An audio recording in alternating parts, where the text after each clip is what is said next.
Hello friends, आज हम बात करेंगे सपोर्ट एंड रेजिस्टेंस लेवल्स की, जो ट्रेडिंग का एक बहुत ही इंपॉर्टेंट कंसेप्ट है। ये लेवल्स आपको मार्केट के प्राइस मूवमेंट्स को समझने में हेल्प करेंगे।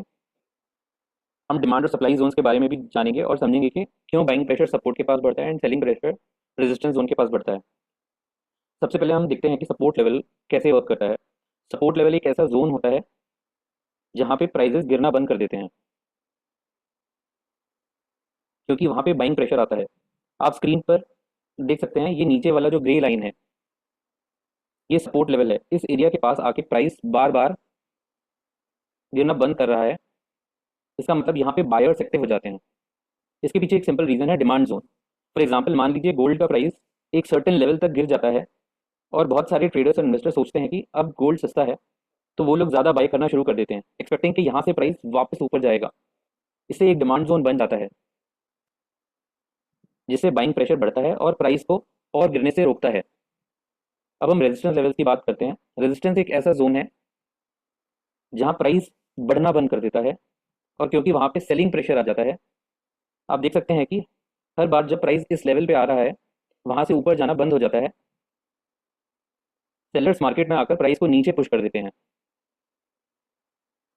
ये होता है सप्लाई जोन की वजह से। फॉर एग्जांपल, अगर गोल्ड का प्राइस एक सर्टेन हाई लेवल तक पहुंच जाता है, बहुत सारे ट्रेडर्स और इन्वेस्टर्स सोचते हैं कि अब गोल्ड महंगा हो गया है और प्राइस शायद गिरना शुरू हो सकता है, तो वो अपने गोल्ड होल्डिंग्स को सेल करना शुरू कर देते हैं, जिससे कि सेलिंग प्रेशर बढ़ता है, जिस वजह से प्राइस नीचे गिरना शुरू हो जाता है।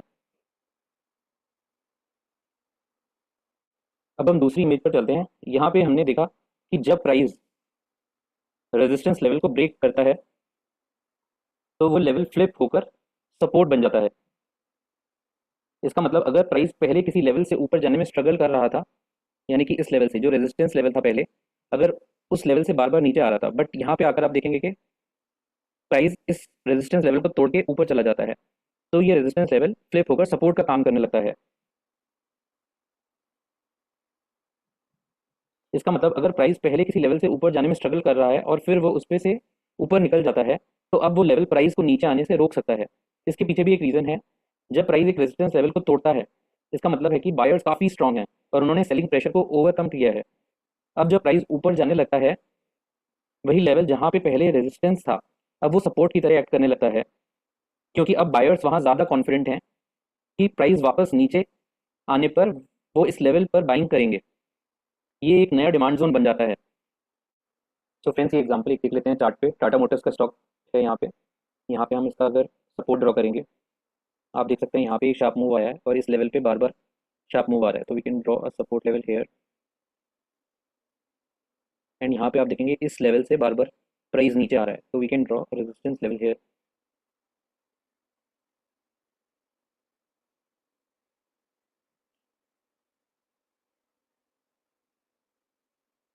तो आप देखेंगे जब जब प्राइजेस सपोर्ट लेवल पे आ रहे हैं, दे आर राइजिंग, एंड जब ये प्राइजेस रेजिस्टेंस लेवल पे टच कर रहे हैं, यहाँ पे सेलिंग प्रेशर आने की वजह से यहाँ से वापस नीचे आ रहे हैं। बट व्हेन यू सी कि यहाँ पे ये रेजिस्टेंस को ब्रेक करके ब्रेकआउट दिखाता है, and then if you further elongate this zone, जो पहले रेजिस्टेंस काम कर रहा था, वो अब सपोर्ट की तरह काम कर रहा है। तो जब जब ये सपोर्ट लेवल पे प्राइस वापस आ रहा है, आप देखेंगे कि यहाँ से फिर से बाउंस बैक हो रहा है। तो this is a good example where resistance has converted into support in future prices.